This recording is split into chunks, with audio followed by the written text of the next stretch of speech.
오병이어의 사건은 마태, 마가, 누가, 요한복음의 사복음서에 다 나오는 사건입니다. 이 사복음서에 다 나오는 사건이다라고 하는 것은 굉장히 중요한 의미가 있는 것을 말을 하고 있는 것이죠.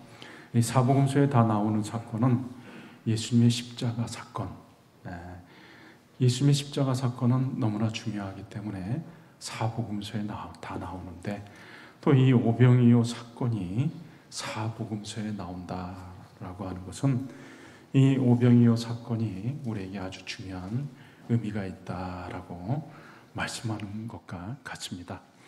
이 오병이어 사건은 예수님이 어떤 분이신지를 정확하게 우리에게 잘 나타내 줍니다. 예수님은 우리같이 연약한 사람이 아니고 전능하신 하나님이시다라는 것을 분명히 드러내 주고 있죠. 하나님께서는 아무것도 없는 곳에서 빛이 있으라 하심에 빛이 있었고, 무에서 유를 창조하신 분이십니다. 마찬가지로 예수님께서는 광야에서 빈들에서 아무것도 나올 곳이 없는 그곳에, 저녁 시간에 일도 할 수 없는 그 시간에 떡 5개와 물고기 2마리를 가지고 5,000명이 먹고도 남는 양식을 만들어내셨습니다. 무에서 유를 만들어내신 바로 창조주가 되시는 것이고, 그리고 떡 5개와 물고기 2마리로 2만 명가량 되는 사람을 먹였으니 전능하신 하나님이 되시는 겁니다. 그러니까 이 오병이어 사건은 예수님이 단지 연약한 사람이 아니요 전능하시고 창조주가 되시는 하나님이신 것을 우리에게 보여주고 있는 것이죠. 그러나 그것만이 아니라 또 오병이어 이 사건은 우리에게 다른 예수님의 모습을 많이 보여주고 있습니다. 먼저 예수님은 우리를 사랑하시는 분이시다라는 것을 우리에게 잘 나타내 주고 있죠. 제자들이 예수님에게 우리를 사랑하는 마음에 간청을 합니다. 지금 예수님, 날이 저물어 가지고 지금 저 사람들이 빨리 마을로 가지 않으면 밥을 굶고 배가 고파서 힘들 겁니다. 빨리 마을로 보내가지고 그 마을에 거하면서 먹을 것을 해결하게 해달라고 예수님께 간청합니다. 그러나 예수님은 제자들보다도 더 무리를 사랑하신 분이십니다. 그래서 그 무리들을 보는 순간에 마태복음 14장 말씀에 보면 목자 없는 양 같은 모습을 보시며 불쌍히 여기셨다라고 말을 합니다. 이 목자 없는 양이라고 하는 것은 참으로 그 목숨이 위태위태하고 죽은 목숨과 다를 바가 없는 것이죠. 예수님이 무리들을 봤을 때 참으로 목자 없이 이리저리 배회해야 하는 그런 연약하고 불쌍한 사람들로 보았던 것이죠. 그리고 그 중에서 가장 연약한 자, 병든 자들을 먼저 고쳐주셨습니다. 그리고 나서 예수님께서는 이 사람들이 배가 고픈 상태에 있는 것을 아셨기 때문에 직접 먹이고자 하셨습니다. 이 마태복음 15장에 가면 예수님이 또 떡 7개와 물고기 2마리를 가지고 4,000명을 먹이신 칠병이어 사건이 나오는데, 그때도 예수님께서는 제자들에게 이 사람들이 나와 함께 있은 지가 무려 사흘이나 되었는데 지금 만약에 가게 되면 길을 가다가 기진해서 쓰러질까 하노라. 그러니까 먹을 것을 주어야 되겠다. 이 배고픈 것을 헤아리시고 예수님께서 그들에게 먹을 것을 공급하려고 하셨던 것이죠. 예수님은 우리를 불쌍히 여기시는 분이십니다. 히브리서 4장 15절 16절 말씀에 우리에게 있는 대제사장은 우리의 연약함을 동정하지 못하신 분이 아니요 우리의 연약함을 동정하시는 분이시다. 왜 그런가 하면 모든 일에 우리와 똑같이 시험을 받으신 자로서 죄는 없으시니라. 예수님이 우리와 똑같은 연약한 인간의 몸을 입고 사셨기 때문에 예수님은 우리 인간이 겪는 모든 아픔, 감정, 이런 것들을 다 아십니다. 예수님도 피곤하셔가지고 하루는 배 고문에서 그냥 잠이 들어버리신 적도 있었고, 예수님이 너무 또 배가 고프시기도 하셨고, 예수님이 또 너무나 큰 슬픔의 감정을 느끼기도 하셨습니다. 겟세마네 동산에서는 내가 심히 고민하여 죽게 되었으니, 예수님의 마음이 얼마나 괴로웠는지 내가 고민하여 죽게 되었다라고 말을 하십니다. 그리고 또 어떨 때는 화가 나시기도 하셔가지고 노끈으로 채찍을 만들어가지고 성전에서 매매를 하는 사람들을 내쫓아 버리기도 하셨습니다. 예수님은 우리와 똑같은 연약한 사람의 몸을 입고 오셨기 때문에 우리의 연약함을 아시고 우리를 동정해 주시는 분이십니다. 그래서 나사로가 죽었을 때도 그 슬퍼하는 가족들을 보며 눈물을 흘리셨습니다.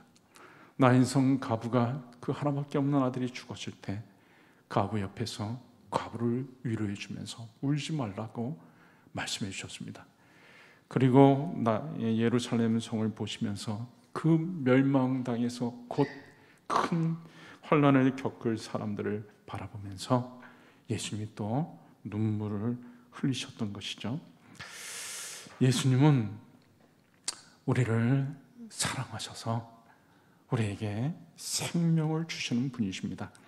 오늘 본문 말씀에 보면 우리에게 예수님께서 생명의 양식을 주셨습니다. 오늘 11절, 우리가 읽은 11절 말씀에 예수께서 떡을 가져 축사하신 후에 앉아있는 자들에게 나눠주시고 물고기도 그렇게 그들의 원대로 주시니라.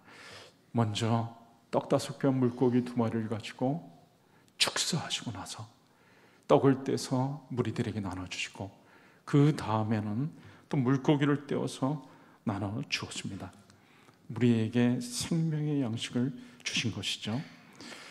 예수님은 우리에게 생명의 양식을 주시는 분이십니다. 아무리 우리가 힘들고 어려운 여건에 있다 할지라도 우리 주님은 우리에게 생명의 양식을 공급해 주십니다. 빈들이고 일도 할 수 없는, 창조의 활동을 할 수 없는 그런 때였었지만 예수님이 그 열악한 환경 가운데서도 정확하게 먹을 것을 공급해 주셨듯이 우리 하나님께서는 우리가 이 땅에 살아가는 동안 우리가 아무리 힘들고 어려운 여건에 처한다 할지라도 우리에게 하나님의 방법대로 우리를 먹이실 것입니다. 광야에서 이스라엘 백성들이 40년을 지내는 동안 아무것도 나올 것이 없는 그런 환경이었지만 하나님께서는 하늘에서부터 만나를 내려가지고 40년 동안 이스라엘 백성들을 먹여주셨습니다. 예수님은 우리에게 생명의 양식을 주시는 분이시죠. 그런데 예수님이 진정으로 우리에게 주시려고 하는 것은 단지 육신의 양식만이 아니었습니다.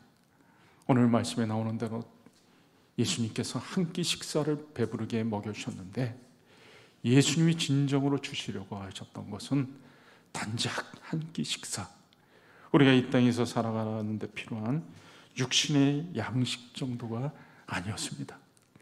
예수님이 진정으로 우리에게 주시고자 하셨던 것은 영원한 생명의 양식인 것이죠.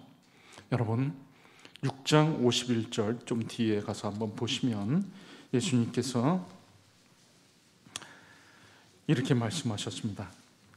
나는 하늘에서 내려온 살아있는 떡이니, 자신은 하늘에서 내려온 살아있는 떡이다 라고 말씀했습니다. 생명의 떡이다. 그리고 그 떡을 먹으면 영원히 산다. 51절 뒤에 보시면 내가 줄 떡은 곧 세상의 생명을 위한 내 살이니라. 그리고 54절에도 내 살을 먹고 내 피를 마시는 자는 영생을 가졌고, 예수님은 자신이 바로 영원한 생명의 떡이라고 말씀하셨습니다. 광야에서 이스라엘 백성들이 먹었던 만나와는 비교가 되는 것이죠. 만나는 일회용 양식이었습니다.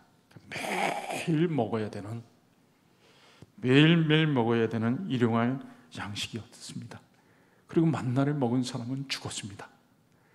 그러나 예수님은 영원한 생명의 떡이 되기 때문에 51절에 보시는 대로 이 떡을 먹으면, 사람이 이 떡을 먹으면 영생하리라. 자신이 바로 영원한 생명의 떡이 되셔가지고 자신을 먹는 자는 영원히 산다. 그리고 그 자신이 생명의 떡인데 구체적으로는 자신의 살과 살을 먹고 피를 마시는 것이다 라고 말씀하신 것이죠. 예수님이 우리에게 주시고자 하셨던 것은 영원한 생명의 양식이었습니다. 영원히 살 수 있는, 단지 한 끼 식사가 아니라 영원히 살 수 있는 생명의 떡을 주시기를 원하셨던 것이죠. 그래서 예수님께서 이 땅에서 필요한 양식을 주려고 했던 것이 아니었기 때문에 오병이어 사건이 있은 다음에 막 사람들이 예수님께 몰려들면서 이 사람이야말로 우리를 구원할 자이다, 로마의 식민 지배로부터 우리 민족을 구원할 자가 바로 이 사람이다, 이 떡 5개 물고기 2마리로 5,000명을 먹이는 이 능력 있는 분만이 우리를 로마의 식민 지배로부터 벗어나게 할 수 있다. 예수님을 왕으로 세우려고, 붙잡아가지고 예수님을 왕으로 세우려고 했습니다. 예수님께서 단지 육신의 양식을 주는 것이 목적이었다면 예수님이 그 요구에 응할 수도 있을 것입니다. 그러나 예수님은 단지 육신의 양식을 주는 것이 목적이 아니었기 때문에 그 사람들을 피해가지고 산으로 가셨습니다. 그 다음 날도 육신의 양식을 찾아온 사람들을 향해 예수님은 오히려 아주 시크하게, 냉담하게 반응을 합니다. 너희가 나에게 찾아온 것은 떡을 먹고 배부른 까닭이다. 너희 먹을 것들을 먹고 배부르니까 또 그런 것들을 찾으려고, 필요한 것들을 찾으려고 나에게 왔다. 그렇지만 썩을 양식을 위하여 일하지 말고 영원하도록 있는 양식을 위하여 하라, 일을 하라 라고 말씀하셨습니다. 그리고 영원한 생명의 양식에 대해서 말씀을 하니까 거기 나왔던 많은 사람들이 이 말씀은 심히 어렵도다 하면서 다 떠나갔습니다. 예수님께서는 영원한 생명의 양식을 주시고자 하셨고, 예수님께서 진정으로 우리에게 주신 것은 바로 영원한 생명인 것입니다. 여기 6장 51절, 여기 내가 줄 떡은 곧 세상의 생명을 위한 내 살이니라. 6장 55절에도 내 살은 참된 양식이요 내 피는 참된 음료로라. 예수님께서는 생명의 떡, 영원한 생명의 떡인 자신의 살과 피를 먹으라고 하셨습니다. 54절, 6장 54절에 내 살을 먹고 내 피를 마시는 자는 영생을 가졌고 마지막 날에 내가 그를 다시 살리리니, 영원한 생명의 떡인 자신의 살과 피를 먹으라라고 말씀하셨습니다. 여러분, 이 오병이어 사건이 또 굉장히 중요한 의미를 갖는 것은 이 오병이어 사건은 곧 뒤에 있을 예수님의 성만찬을 예표하고 있는 것입니다. 예수님은 유월절 어린 양으로 오셔서 자신의 생명을 우리를 위해 내어주셨습니다. 이 오병이어 사건이 바로 배경이 유월절이 됐을 때였고, 예수님이 이 오병이어 사건을 통해 떡을 나누어 주셨죠. 아이에게서 떡을 받아 오병이어를 받아가지고 5,000명의 사람들에게 떡을 나누어 주셨습니다. 마찬가지로 예수님께서 유월절 만찬에서 그 자신의 생명을 상징하는 떡과 포도주를 제자들에게 나눠준 것이죠. 그리고 이 오병이어 사건이 있은 뒤 정확하게 1년 뒤에 유월절에 성만찬이 이루어집니다.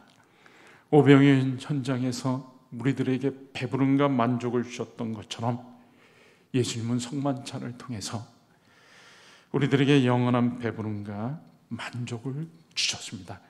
이 오병이어 사건은 바로 해변에서 벌어진 예수님의 성만찬이었던 것입니다. 예수님이 우리에게 영원한 생명을 주셨습니다. 예수님 우리를 사랑하셔서 바로 생명의 떡인 자신을 우리에게 내어주심으로 인해 가지고 우리가 예수님을 먹고 영원한 생명을 얻게 하셨습니다. 여러분, 우리가 이 오병이어 사건을 다루면서 하나님의 사랑에 대해서 우리가 더욱더 생각하게 되는 것이죠. 하나님은 우리를 불쌍히 여기셔서 우리에게 영원한 생명을 주시려고 영원한 생명이 되시는, 생명의 떡이 되시는 예수님을 우리에게 보내주셨습니다. 크리스마스는 바로 영원한 생명의 떡이 하늘에서 우리에게 내려온 날입니다. 하나님이 우리를 사랑하셔서 영원한 생명을 얻게 하려 했고 영원한 생명의 떡을 우리에게 보내주신 날입니다.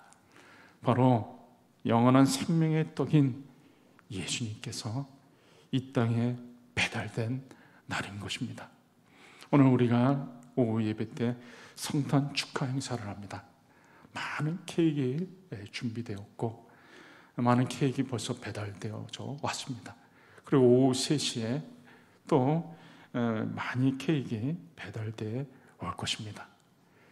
그런데 이 크리스마스는 하나님이 우리에게 케이크를 보내주신 날이죠. 이 크리스마스 케이크의 원조는 바로 하나님이라고 말을 할 수가 있는 것입니다. 우리 이 코스트코 같은 데 가면은 이게 떡으로 된 큰 케이크 같은 것들을 여러분들이 보셨을 것입니다.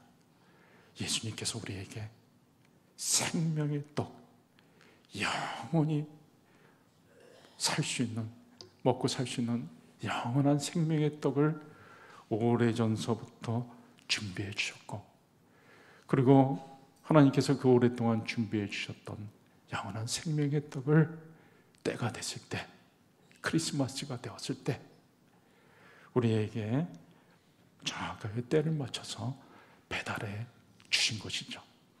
바로 예수님은 하나님께서 우리를 위해서 마련해 주신 최고의 선물이요, 최고의 떡인 것입니다. 크리스마스는 다른 것이 아니라 바로 하나님이 우리를 사랑하셔서 우리에게 최고의 선물을 주신 날인 것입니다. 영원한 생명의 떡인 예수님을 준비하셨다가 우리에게 주신 날, 우리가 예수님을 우리의 선물로 받은 날. 여러분, 하나님께서 우리에게 크리스마스에 주신 그 선물은 이 세상의 거기 어떤 선물과도 비교할 수 없는 것입니다. 영원한 생명의 떡, 이 떡을 먹으면 영원히 사는 것. 하나님은 우리가 영원히 살 수 있도록 영원한 생명의 떡인 예수님을 준비하셨고 그 떡을 우리에게 주셨습니다. 그래서 크리스마스는 다른 것이 아니에요. 우리가 하나님으로부터 최고의 선물을 받은 날, 그리고 예수님은 하나님이 우리에게 보내주신 최고의 선물이죠. 최고의 선물을 주신 하나님께 그저 감사와 찬양과 영광을 올려드릴 수밖에 없습니다. 우리 이 시간에 한번 다시 같이 하나님 앞에 우리 기도하기 전에 우리에게 이렇게 최고의 멋진 선물, 크리스마스에 이렇게 최고의 멋진 선물을 보내주신, 우리에게 영원한 생명의 떡이 되신 예수님을 우리에게 보내주신 하나님께 감사와 찬양으로 박수로 한번 영광 올려드리겠습니다. 하나님 감사합니다. 이 시간에 우리 한번 같이 말씀 붙잡고 기도하도록 하겠습니다. 하나님, 우리를 사랑하셔서 우리에게 귀한 영원한 생명을 주시기 원하셨고 영원한 생명의 떡이 되시는 예수님을 우리에게 보내주신 것, 그래서 우리가 영원한 생명의 떡이 되시는 예수님을 먹고 영원한 생명을 얻게 된 것 감사하고, 언제나 우리가 이 큰 은혜와 기쁨, 감사, 감격 가운데 하루하루를 사는 저희들이 되게 하여 주시옵소서. 말씀 붙잡고 같이 한 2, 3분 간절히 기도하도록 하겠습니다.